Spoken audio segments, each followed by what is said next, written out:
graça e a paz do Senhor seja com todos. Amém. Estou tranquilo quanto ao horário. Irmãos, eu tenho lanche depois do culto, então todo mundo está feliz em esperar. O pregador agora fica feliz. Estratégia boa, né? Toda vez tem lanche, o pregador prega tranquilo, o povo está esperando o lanche, não tem problema nenhum, não é?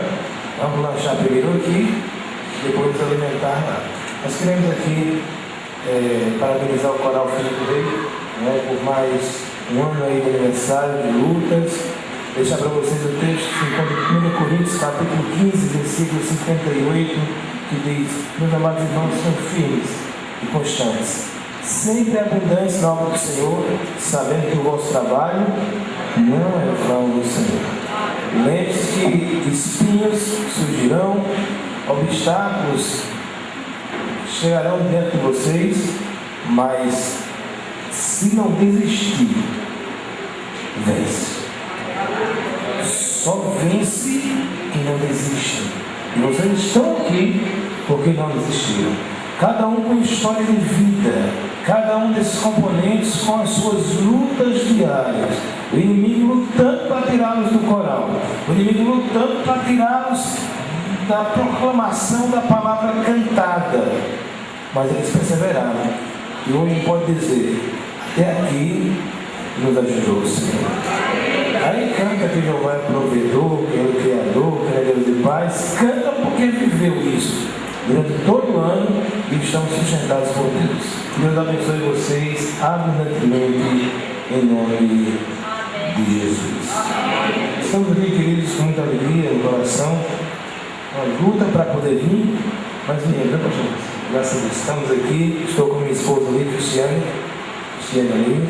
Minha filhinha, que uma das, já foi para o culto infantil, a outra foi para o culto no bairro das Indústrias. Estamos espalhados por aí fora. Olha, tantos irmãos queridos, amados, como Adelson, que foi meu pai por um tempo, foi, meu Deus? Foi pai por um período de tempo aqui. Eu morei na casa do irmão Adelson, ele me aplicou como um filho da casa. Fui tratado como um filho naquela casa enquanto estive lá. E eu quero agradecer publicamente a Deus pela sua vida, pela importância que você teve na minha vida e no meu ministério. Pastor Eudes é um pai da fé. Pastor Eudes foi o homem que me encaminhou para o ministério. Ele estava parado na igreja e ele falou: você quer ajudar na congregação do Alto Mateus? Foi no primeiro campo ministerial. Passei 2 anos ali e hoje glorifico a Deus pelo caminho do Pastor Eudes. Eu tenho muito respeito e atenção a ele. Por isso eu estou aqui. Se não fosse respeito que tivesse esse homem, eu teria fugido hoje, porque eu tenho tantas afazeres, Mas é Pastor Eudes e Pastor Sérgio também. Se é o Pastor Eudes, tem que atendê-lo. Pastor Sérgio também falou isso comigo. Nós queremos glorificar a Deus pela vida de vocês. Tanto todos os irmãos, se eu for falar aqui, aí não vai ter fim, não, queridos. Vamos abrir a palavra do Senhor em Marcos capítulo 11. Evangelho do Senhor Jesus, como Marcos escreveu, capítulo 11. E à medida que os irmãos forem encontrando o texto, eu peço que os irmãos reverentemente se coloquem em pé para a leitura das Sagradas Escrituras. Evangelho do Senhor Jesus, como Marcos escreveu, capítulo 11. E vamos ler a partir do versículo 11. Marcos 11, a partir dos versículos 11. E se você tem do seu lado uma pessoa que não possui um exemplar das Sagradas Escrituras, eu peço que você compartilhe com essa pessoa a leitura desse texto. Assim diz a palavra do Senhor. E quando entrou em Jerusalém, no templo, tendo observado tudo, como já fosse tarde, saiu para Betânia com os 12. No dia seguinte, quando saiu de Betânia, teve fome. E vendo de longe uma figueira com folhas, foi ver se nela, porventura, acharia alguma coisa. Aproximando-se dela, nada achou, senão folhas, porque não era tempo de figos. Então Jesus lhe disse: nunca mais coma alguém fruto de ti. E seus discípulos ouviram isto. E foram para Jerusalém. Entrando ele no templo, Passou a expulsar os que ali vendiam e compravam, derrubou as mesas dos cambistas, as cadeiras dos que vendiam pombas, não permitia que alguém conduzisse qualquer utensílio no templo. Também os ensinava e dizia: não está escrito? A minha casa será chamada casa de oração para todas as nações? Vós, porém, a tendes transformado em covil de salteadores. E os principais sacerdotes e escribas ouviam essas coisas e procuravam de um modo lhe tirar a vida, pois o temiam, porque toda a multidão se maravilhava de sua doutrina. E vindo à tarde, saíram da cidade. E passando eles pela manhã, viram que a figueira secara desde a raiz. Então Pedro, lembrando-se, falou: Mestre, essa é a figueira que amaldiçoaste secou. Ao que Jesus lhe disse: tende fé em Deus. Porque em verdade vos afirmo que se alguém disser a este monte: ergue-te e lance-te no mar, e não duvidar no seu coração, mas crê que se fará o que diz, assim será feito com ele. Pai, a tua palavra, Senhor, agora que foi lida diante da tua igreja, a tua santa, preciosa e maravilhosa palavra. Pedimos nessa hora, Pai, em nome de Jesus, que o teu Espírito Santo ministre aos nossos corações essa palavra. Fale profundamente aos nossos corações esta palavra, Pai. Edifica nossas vidas nessa noite. Se porventura existe alguém que não te conhece como Salvador, Deus, salva nesta noite, nesta hora, para a glória do teu nome, em nome de Jesus. Amém. Pode sentar, queridos. Um templo sem Deus e uma figueira sem fruto. Um templo sem Deus e uma figueira sem fruto. Queridos, a função de um templo sempre foi e sempre será busca de Deus. É a busca através da oração. É a busca de Deus através do serviço. É a busca de Deus através da adoração com música. Sempre foi assim, desde a primeira edição do templo até os dias de hoje, onde ainda temos templos humanos e templos físicos, templos estruturais. Eles são unicamente para glorificar a Deus e para que nele se tenha um encontro com Deus. A função de uma árvore, ela é simples. Ela tem que produzir folhas e frutos. É verdade que algumas árvores não produzem folhas e algumas não produzem nem folha nem fruto. Mas se uma árvore é frutífera, se a origem dela é de dar fruto, a obrigação dela é dar fruto. Enquanto o templo ele tem um objetivo funcional, que é abrigar pessoas para servirem e adorar a Deus, a árvore e aquela figueira tinha um objetivo natural. Ele tinha que produzir frutos e nada mais. E quando nós vemos, queridos, esses dois episódios tão próximos um do outro, um discorrendo depois do outro, um passando por dentro do outro, se nós observarmos, vamos perceber que tanto a condenação daquela figueira, como a purificação do templo, eram atos simbólicos que simbolizavam a situação espiritual de Israel. Uma nação cheia de oportunidades, uma nação cheia de privilégios, mas estava com aquela figueira extremamente sem fruto. Estava como aquele templo, internamente corrompido, distanciado de Deus, diferente daquilo que Deus queria que ele estivesse. Aqui nesse oitavo milagre de Jesus, nesse evangelho, o milagre que amaldiçoou a figueira. Jesus está aqui passando, queridos, com os seus discípulos, e quando ele entra aqui em Jerusalém, ele observa o movimento do templo.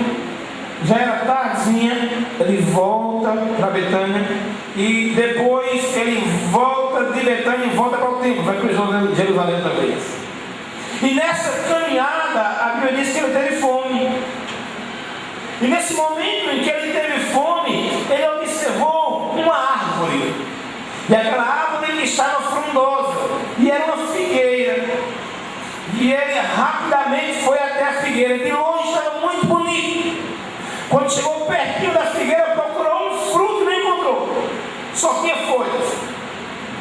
E a atitude de Jesus foi muito radical. Ele amaldiçoou a figueira, e o texto de Mateus vai dizer que ela secou-se imediatamente. Uma figueira que ficou completamente seca, mirrada, imediatamente, mediante as palavras de Jesus. E essa palavra, esse evento cristão, esse momento de Jesus, tem causado em alguns crentes algum mal-estar quando lê esse texto. Por que Jesus fez isso? Será que Jesus passou dos limites e estava tão irado que usou do seu poder para simplesmente demonstrar ira? Se o pessoal do Greenpeace visse Jesus fazendo um negócio desse, eu acho que morria no coração, renegava a divindade de Cristo. Iria fazer um auê tremendo, mas eles não estavam lá. O que Jesus foi ver naquela figueira? Ele foi ver se existia alguma coisa. E por que foi ver, Cristo? Porque a figueira tem uns detalhes interessantes. Uma figueira, queridos, era para produzir o fruto, para produzir folha, ela primeiro dá o frutozinho, essa figueira que está aqui. Aí na maturação a folha cresce, quando a folha cresce, ela cobre o fruto. Logo, toda figueira que tem folha tem que ter fruto. Toda figueira que está frondosa, ela tem que ter o alimento para quem procura nela.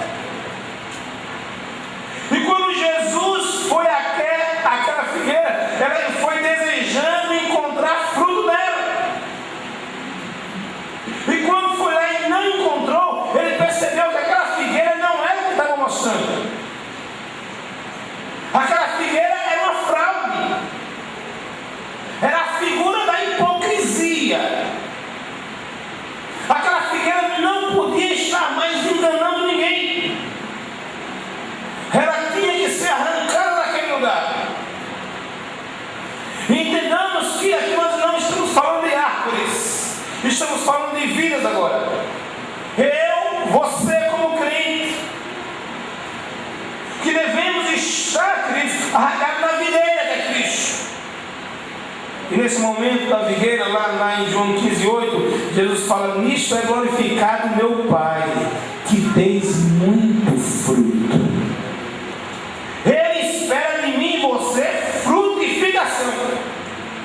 Ele não espera outra coisa. Olha só, uma figueira está ali, absorvendo oxigênio, absorvendo nutrientes do solo, usufruindo da luz de Deus, e por isso que porque estava usufruindo de tudo aquilo, tinha a obrigação de frutificar, tinha a obrigação de produzir frutos, porque estava usando o que Deus estava lhe dando. E Deus, na pessoa de Jesus, precisou da figueira, e ela era uma fraude, ela era uma mentira. Jesus não suporta nenhum tipo de hipocrisia. A Deus não existe outra situação. Temos que produzir fruto. Porque Ele investiu em nós muita coisa. Ele investiu em nós muita coisa. Por isso, gente, eu quero lembrar os irmãos. Lembra do Salmo 1, quando ele diz: bem-aventurado é o homem que não anda segundo o conselho dos ímpios, não se detém em caminho de pecadores, não se assenta em roda de escarnecedores, antes é o seu prazer da lei do Senhor, e na sua lei faz o quê? Medita de dia e noite. E ele será como uma árvore plantada junto às correntes de água, a qual faz o quê? Dá o seu fruto aonde? Na estação própria. Então, quando Jesus procurar fruto, tenha. Você é árvore de Deus, então tenha fruto para Ele. Então, se for para amar, ame. Se Ele exigir que você ame, produza esse fruto, ame em nome de Jesus. Ame da forma de Romanos 12:9. O amor seja não fingido. Se Deus procurar você para evangelizar, produza fruto, evangelize. Na estação própria. Se for para orar, ore.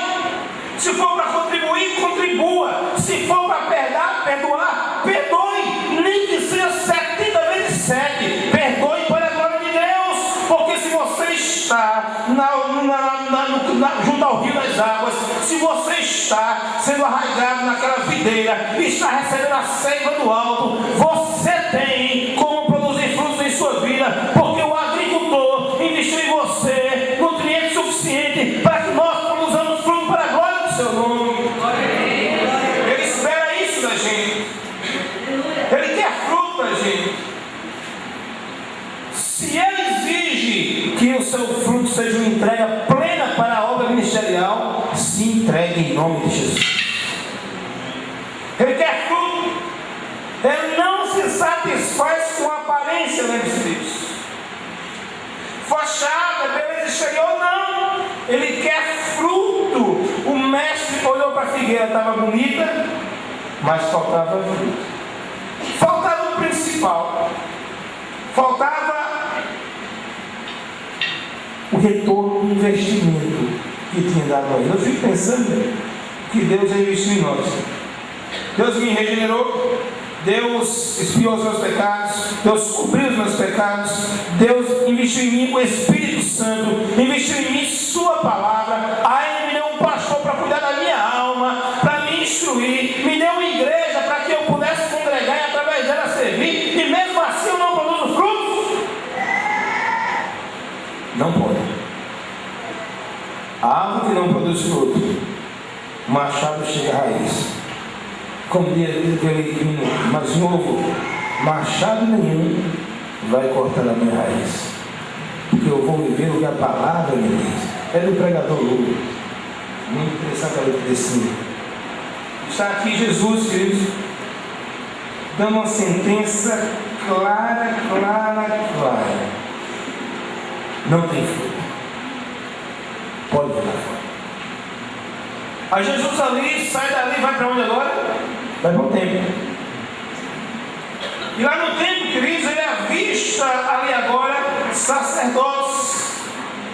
Aqueles homens vestidos com roupas bonitas, com cerimônias maravilhosas, com um senso de moralidade extremo.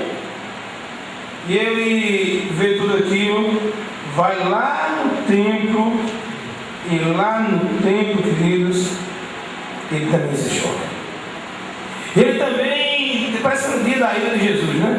Ele naquele dia estava meio irado, então, uma ira santa e sem pecado. Quando ele vê no templo, queridos, e entra no pátio ali do templo, e era segunda-feira, que era a véspera da Páscoa, era a feira da Páscoa sendo celebrada, gente de todos os lugares, pessoas ali vendendo todo tipo de animal. Existia um comércio muito grande no templo ali, porque os adoradores, eles podiam trazer o animal lá onde eles estavam e sacrificar, poderiam, mas existiam negociatas ali. É suspeita de que os sacerdotes tinham algum convênio com aqueles cambistas, e se o animal viesse, eles podiam rejeitar. Não, eles não servem não, tem que comprar ali no pátio.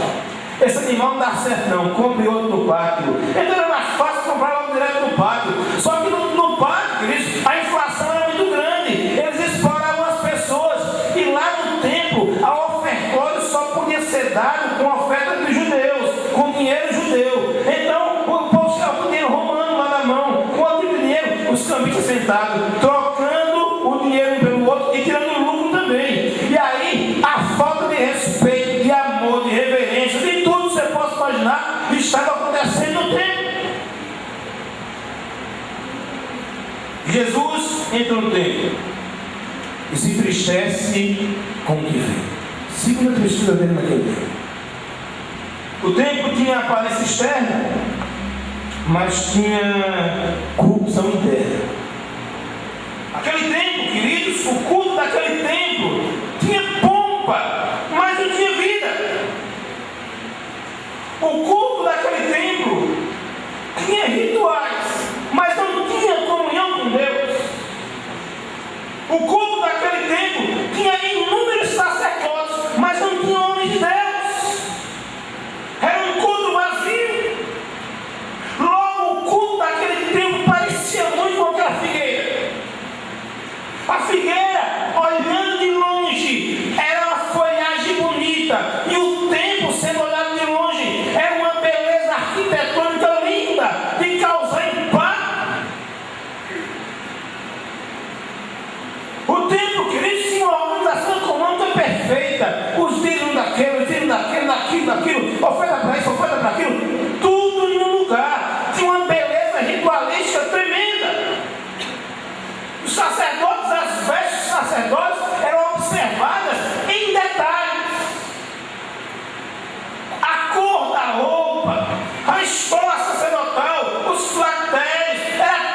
quando Jesus foi lá de perto, ao invés, queridos, de frutos ali, tinha endurecimento de coração. Os homens que não entendiam Jesus, os homens que não conseguiam ver Jesus, e Jesus disse: são cegos, e estão guiando outros cegos, e os dois vão cair no buraco. Ao invés de vida, aquele tempo tinha planos de assassinar, porque eles planejavam como matar Jesus. Ao invés de verdade, era fingimento e falsidade. Era cegueira instruída, queridos. Era tudo contra a maldade, com um manto de dignidade. Tudo muito bonito, mas tudo muito errado.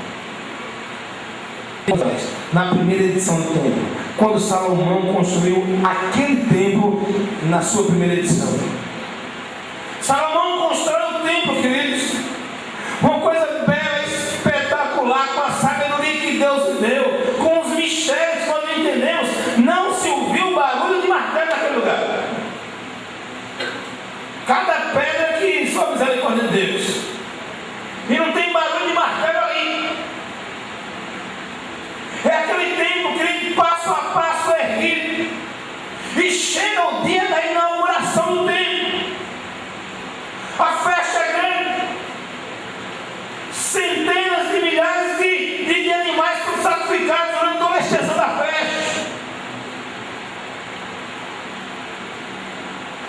E naquele dia, queridos, a Bíblia diz, lá em 2 Crônicas 5, que os sacerdotes, eles não se santificaram sem observar seus turnos, todos juntos, 120 que tocavam trombetas. O barulho bonito. 120 trombeteiros. Tinha um coral lá também. O coral tinha mais ou menos 250 vozes. Era o coral naquele dia. Tinha também instrumentos de percussão naquele dia.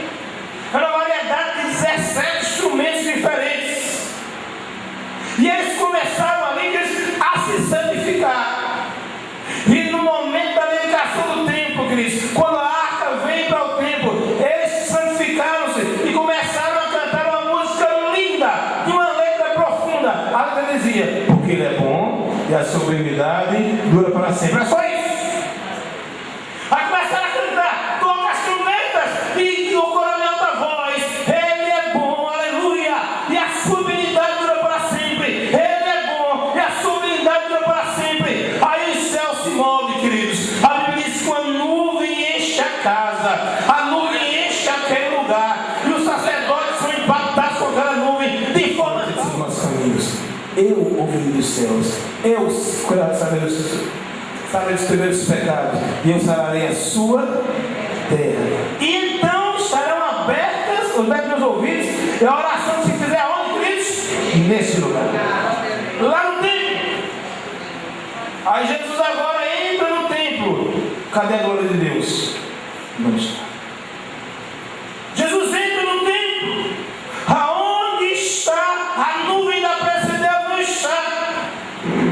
O fogo não desce mais do céu para consumir o holocausto, porque a música entoada naqueles dias não agradava mais a Deus. O ritual era o mesmo, os instrumentos eram os mesmos, mas os homens não eram os mesmos. Imagine Jesus, querido, relembrando, porque Jesus na pessoa, Jesus como Deus que é, estava no evento do primeiro tempo. Ele era a nuvem que desceu do céu para encher aquele lugar, era Jesus. Ele que enviou do céu fogo para consumir o holocausto, como Deus que é. Foi ele que disse: eu vou responder a oração que se fizer nesse lugar. E quando ele chega, não tem gente orando. Quando ele chega no templo ali, não tem gente louvando. E ele em alta voz diz: para com tudo isso, tira isso aqui. E ele derruba as pedras dos cambistas. E ele: não passe por aqui com o animal. Essa minha casa, diz a palavra, será chamada casa de oração. Jesus querendo responder a oração do seu povo. Jesus querendo restaurar a oração do seu povo. Jesus querendo libertar o seu povo.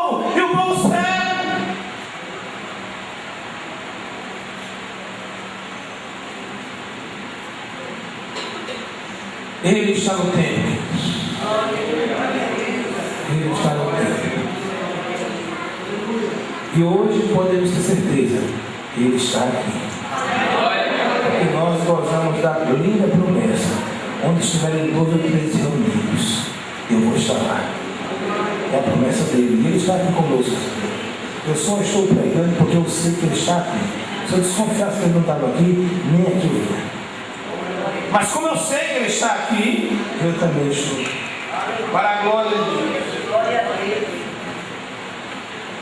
Casa de oração e lugar de adoração. Vamos agora entender quem é o templo hoje, queridos. O templo sou eu. Coríntios 3,16 vai dizer: não sabeis vós que sois santuários de Deus e que o Espírito de Deus habita em vós? Logo, onde deve ser a adoração hoje? Em mim, no meu coração. E surge a pergunta, queridos: em que nós temos transformado o santuário de Deus? O que eu tenho feito com esse santuário?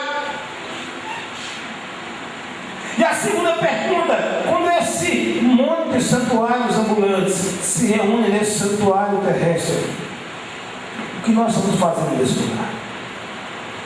O que fazemos da casa de Deus, que é essa casa aqui? Quando cultuamos, o que eu faço com essa casa? Quando eu levanto a voz de adoração? E eu pergunto agora a casa, o que eu faço com ela quando eu me visto? E isso é uma coisa que sempre assusta a gente, não é, pastor? Vestimenta, uma coisa que sempre assusta.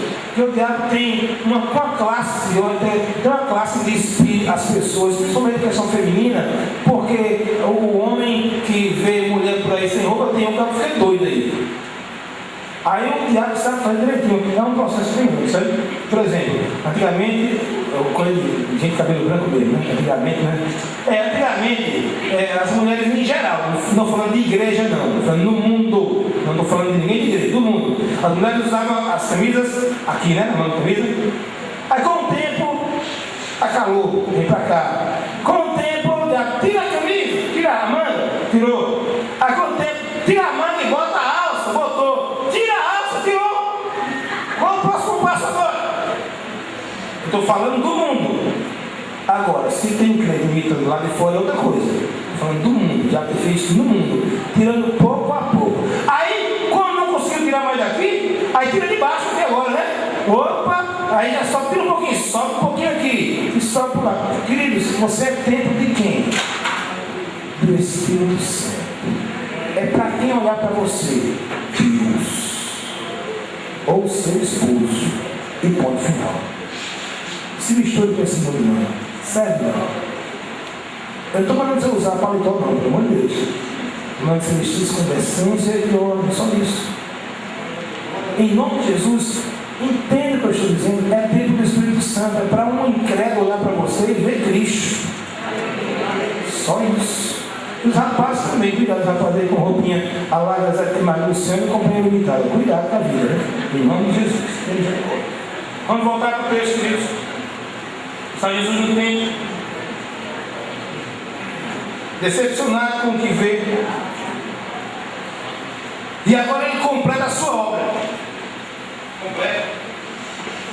Ele vai até a cruz, e na cruz ele vence o poder da morte e o poder do pecado. É por isso que o apóstolo Paulo diz: porque estáis debaixo da graça e não debaixo da lei. O pecado não mais terá domínio sobre vós. Considerai-vos, pois, mortos para o pecado e vivos para Deus. Glória a Deus. É isso que a Bíblia afirma. Aí ele investe em você agora o Espírito Santo. Sabe para quê? Para que você possa adorar. E aí nós caímos no texto que nós temos como base hoje. O texto de Efésios capítulo 5, que começa no versículo 18. Se você ver na sua Bíblia, do versículo 18 para o 19, a separação é uma vírgula, ou um ponto e vírgula, dando ideia de continuação de ideias. O 18 diz: não vos embriagueis com o vinho no qual há devassidão, mas enchei do Espírito, falando entre vós com com salmos, hinos e cantos espirituais, louvando a Deus em seu coração. O desejo de Deus é que o seu povo seja um povo adorador. O desejo de Deus é que o seu povo ofereça a Ele um culto genuíno. E aí Ele investe o Espírito Santo e diz nesse texto: encha-se do Espírito, que você vai desembocar em música para mim. Porque Ele está falando de salmos, hinos e cantos espirituais. Isso é música para Deus. E quem é cheio do Espírito se desemboca em adoração, em música para Ele. Quem é cheio do Espírito se desemboca também, sabe o quê? Em palavra. E aí o texto de Colossenses 3,16 vai fortalecer o que eu estou dizendo. Lá em Colossenses 3,16 diz: habita em vós ricamente a palavra de Deus, instruindo uns aos outros, admoestando uns aos outros, com salmos, hinos e cantos espirituais. É a mesma coisa, só que por um lado eu desemboco uma profunda devoção e adoração para adorar Ele, como vimos hoje no Salmo 96, na beleza da sua santidade. Ver a beleza da glória de Deus, ver a beleza da santidade de Deus, desembocar nisso, porque agora somos cheios do Espírito Santo, agora somos cheios da graça de Deus, e desembocar numa profundidade bíblica. É a palavra de Cristo habitando em vós abundantemente. Logo, quem canta tem que cantar para a edificação da igreja, então tem que cantar a palavra. Não pode cantar qualquer coisa. Gildo Moraes, um doutor em homilética, ele fala em seu livro Púlpito, Pregação e Música, que em algumas igrejas existe uma disputa incrível entre o púlpito e a música, porque a música prega uma coisa e o púlpito prega outra. E Martinho Lutero já disse, desde da reforma protestante, que é uma luta desleal. Se a palavra pregar diferente do canto, pastor Deus, a gente perde. Eles ganham, porque amanhã de manhã eles vão cantar o hino que cantaram aqui, lavando a louça, arrumando a casa. Não vão cantar a palavra, não. Vai não. Uma mensagem fica na nossa mente no máximo 17 dias, assim perdendo, desvanecendo, até desaparecer da mente, ficando só uns flashes pequenos. Agora hino, tem a gente que nem escuta a música do mundo, está nos pontos de ônibus, na rua, daqui a pouco aquela música do juiz, do juiz, música sem futuro, a gente rejeitando e ela colando, a gente sai, não sai. É, o espírito ri mesmo do negócio. Sai não. Desse jeito, ou não é assim? Logo o coral Filhos do Rei. Cantem a palavra. Cantem músicas inteligíveis. Cantem músicas que edificam a igreja. Não vai cantar muito de bobagem. Gente, o que tem de bobagem por aí afora? Músicas humanistas. Músicas que revelam o sentimento de vingança contra pessoas. De vanglória. E eu não estou aqui com saudosismo, não. Não vamos cantar ao Zé de Paula, cantar longos. Não, cante também. Mas pode cantar música atual. Garimpe, procure e cante para Deus. Porque o seu cantar tem que ser fruto do enchimento do Espírito. Sabe para quê? Para quando Jesus procura na figueirinha aqui, ó. Canta para Deus. Eu cantar e o céu se alegrar. Eu cantar e a nuvem de glória do céu. É isso que Ele quer para mim, para a sua vida. É isso que Ele quer para esse coral, para o grupo Guilhos que cantou aqui, para o grupo Getsemane que canta aqui, para os grupos daquela igreja. São tantos grupos aqui, lá na beleza do céu. Mas entendamos, não adianta a Beca, a regente, que é muito elemento.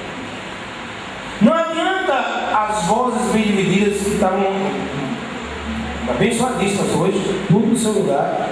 Ela até deu o microfone para mim e disse: não, eu vou cantar hoje, não, pode deixar.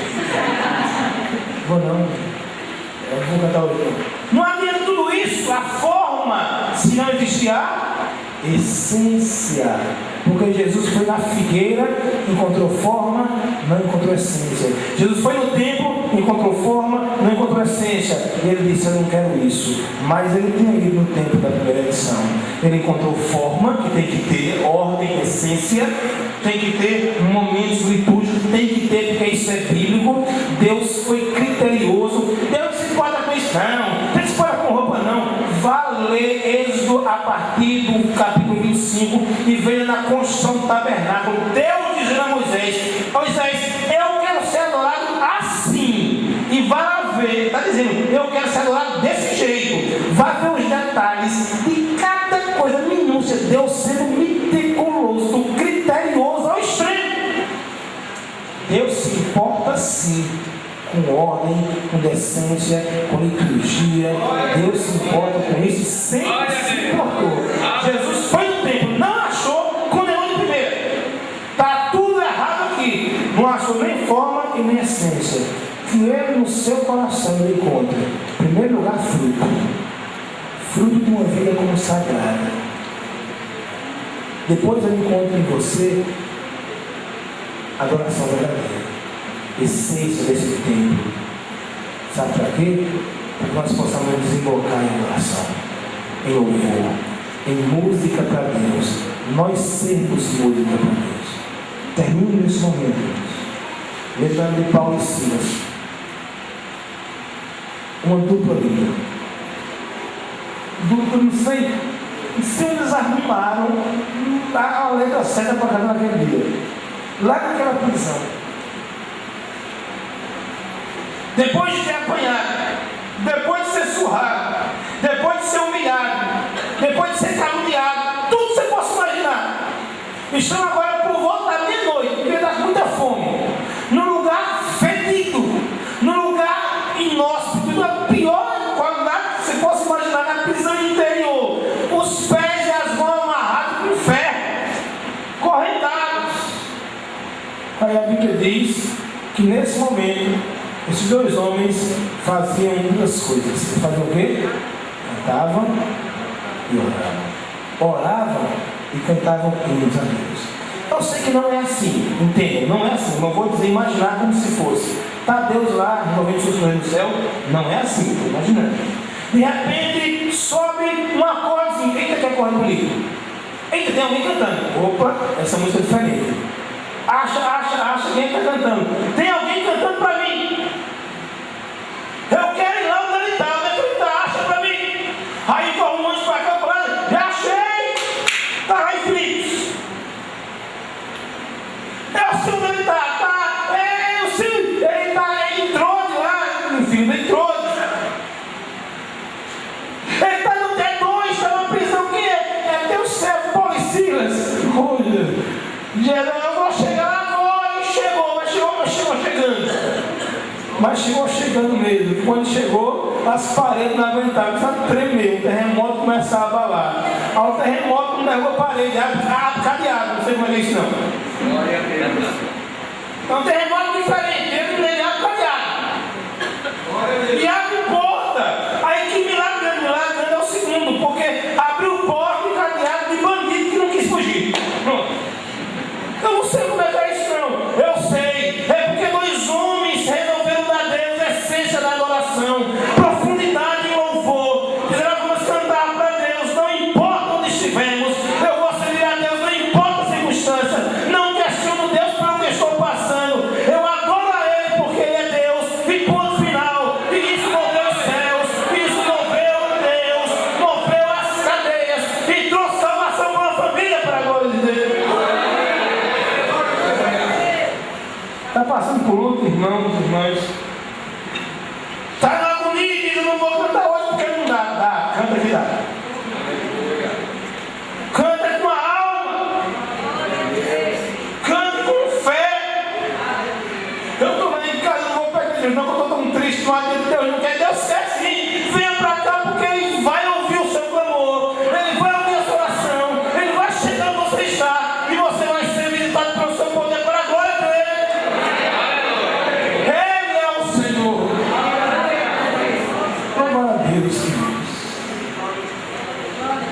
Enche o seu espírito para falar entre nós, com salmos, hinos e cantos espirituais. Imagina só os grupos aqui, tudo santificando, sem observar seus turnos com seus sacerdotes. Tudo cheio do Espírito, tudo debaixo da graça de Deus, tudo orientado pelo rei Davi, porque em Cruz 25 diz que eles faziam isso debaixo das ordens do rei. Ordem, tudo na ordem. E lá, queridos, Deus manifestou sua glória naquela pompa cerimonial, naquele nosso bonito. Aí lá na prisão, Deus manifestou sua glória, sem pompa cerimonial, mas tinha dois corações abrasados, incendiados de amor a Deus, de amor a Jesus. Que assim sejamos nós, que assim seja esse livro coral, firme e constante, para a glória do Senhor, em nome de Jesus.